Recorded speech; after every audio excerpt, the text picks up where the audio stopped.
Bismillahirrahmanirrahim. Assalamualaikum warahmatullahi wabarakatuh.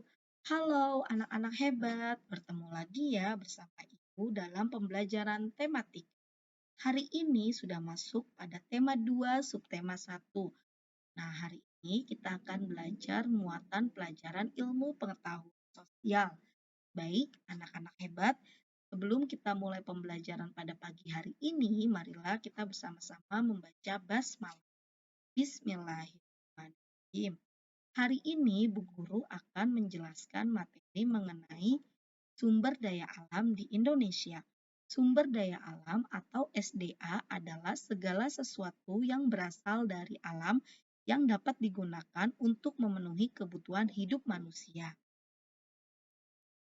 Berdasarkan jenisnya, sumber daya alam dibagi menjadi dua, yaitu sumber daya alam hayati dan sumber daya alam non-hayati.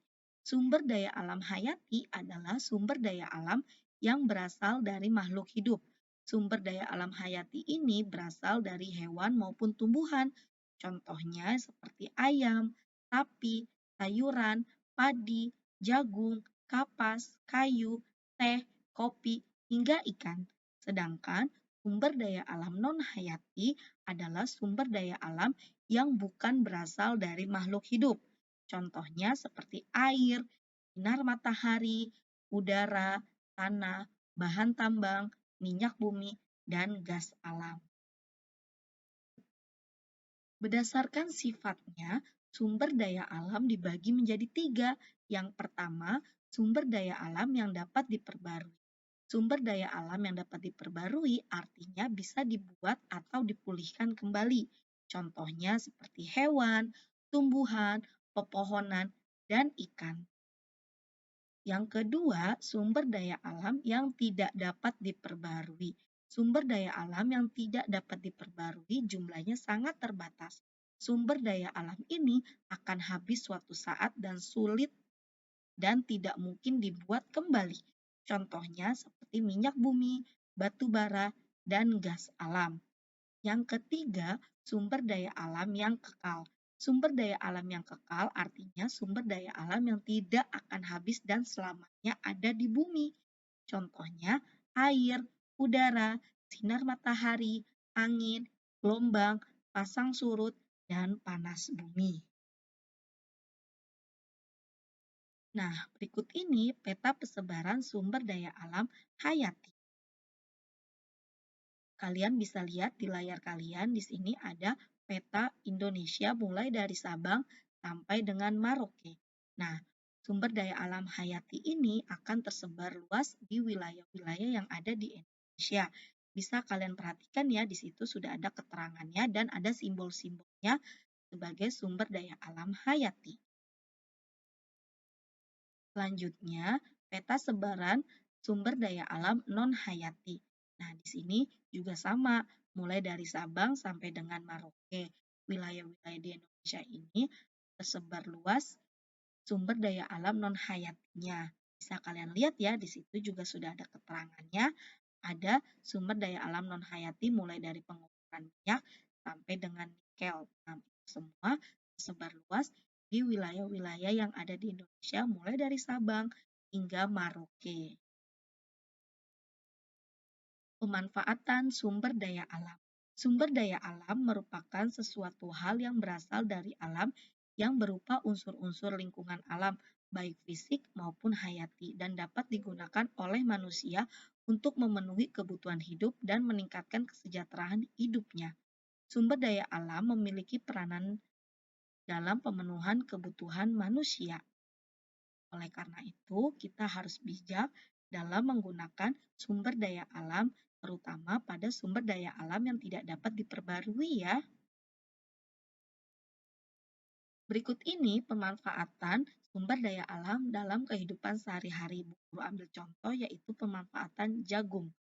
Tanaman jagung termasuk sumber daya alam yang dapat diperbarui karena bisa ditanam kembali dan tumbuh kembali. Jagung mempunyai banyak manfaat, misalnya sebagai bahan makanan. Jagung dimanfaatkan sebagai makanan pokok pengganti nasi. Kulit jagung juga dimanfaatkan sebagai bahan kerajinan, misalnya hiasan pensil dan pas bunga. Pemanfaatan selanjutnya yaitu pemanfaatan minyak bumi dalam kehidupan sehari-hari. Minyak bumi termasuk sumber daya alam yang terkandung di dalam perut bumi. Sebelum minyak bumi dimanfaatkan sebagai bahan bakar, minyak bumi ini diolah menjadi bensin, solar, dan minyak tanah. Hasil sisa penguburan minyak bumi ini dapat dibuat menjadi plastik dan aspal. Minyak bumi diperoleh melalui proses penambangan dan kesediaan minyak bumi sangatlah terbatas. Karena itu, kita harus bijak ya dalam menggunakan sumber daya alam yang tidak dapat diperbarui dalam kehidupan sehari-hari. Sumber daya alam berdasarkan kondisi alam di Indonesia. Sumber daya alam tersebar di seluruh pulau Indonesia. Sumber daya alam pada setiap pulau di Indonesia tidak selalu sama karena perbedaan kondisi alam. Nah, berikut ini persebaran sumber daya alam berdasarkan kondisi alam di Indonesia. Yang pertama di Pulau Sumatera. Pulau Sumatera memiliki banyak pegunungan. Daerah pegunungan mereka membudidayakan seperti kopi, lada, coklat, tembakau, karet, dan kelapa sawit. Pulau Sumatera kaya akan hasil tambang seperti minyak bumi, batu bara, dan timah. Minyak bumi dan batu bara ini dimanfaatkan untuk bahan bakar. Selanjutnya, Pulau Jawa. Pulau Jawa memiliki pegunungan, dataran tinggi, dataran rendah, dan pantai. Daerah pegunungan dataran tinggi seperti teh, kopi, dan kina. Dataran rendahnya persawahan yang tersubur di Indonesia. Pesisir pantai membudidayakan ikan laut, rumput laut, pertanian garam, dan penjemuran ikan asin. Selanjutnya, Pulau Kalimantan. Pulau Kalimantan sebagian besar berupa dataran rendah dengan hutan yang lebat. Hutan merupakan habitat alami bagi hewan yang terancam punah. Hutan Kalimantan ini dimanfaatkan untuk ditanami berbagai sumber daya alam seperti kelapa sawit, karet, dan rotan. Kaya akan hasil tambangnya, Pulau Kalimantan ini memiliki hasil tambang seperti minyak bumi dan batu bara. Pulau selanjutnya adalah Pulau Sulawesi. Pulau Sulawesi ini banyak menghasilkan pala dan jagung. Jagung dimanfaatkan sebagai bahan makanan, sedangkan pala dimanfaatkan sebagai bumbu masakan. Sepanjang pantai Sulawesi dimanfaatkan untuk perkebunan kelapa. Banyak barang tambang di Pulau Sulawesi seperti aspal. Aspal dimanfaatkan untuk pembuatan jalan raya. Pulau yang terakhir adalah Pulau Papua. Pulau Papua sebagian besar wilayahnya berupa hutan konversi dan hutan lindung. Sagu merupakan salah satu sumber daya alam Papua. Sagu dimanfaatkan masyarakat Papua sebagai makanan pokok. Pulau Papua menghasilkan rempah-rempah yang disukai di pasar internasional. Pulau Papua juga menghasilkan hasil tambang yang sangat beragam, contohnya seperti tembaga, emas, dan logam. Emas untuk bahan baku pembuatan mata uang dan perhiasan seperti anting, cincin, kalung, dan gelang. Dalam kehidupan sehari-hari ternyata banyak juga ya kita memanfaatkan sumber daya alam yang ada di alam ini.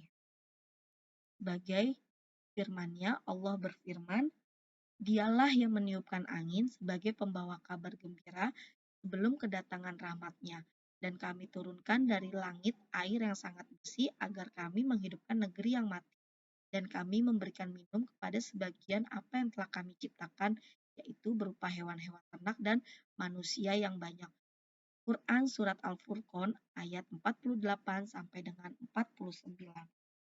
Sudah jelas ya, di ayat tersebut Allah menjelaskan bahwa Allah telah memberikan karunia kepada manusia berupa angin dan air yang wajib kita syukuri. Hanya dengan kekuasaan Allah saja keduanya akan memberikan banyak manfaat. Namun yang kalian ingat, jika manusia lalai, maka karunia ini bisa mendatangkan musibah. Karenanya, perbanyak rasa syukur kita kepada nikmat yang telah diberikan Allah agar nikmat kita selalu melimpah. Sudahkah kalian bersyukur kepada Allah hari ini? Alhamdulillah, pembelajaran tematik tema 2, subtema 1, muatan pelajaran ilmu pengetahuan sosial sudah selesai ya, Nak. Terima kasih kalian sudah menyimak video pembelajaran hari ini sampai dengan selesai. Bu Guru akhiri. Assalamualaikum warahmatullahi wabarakatuh.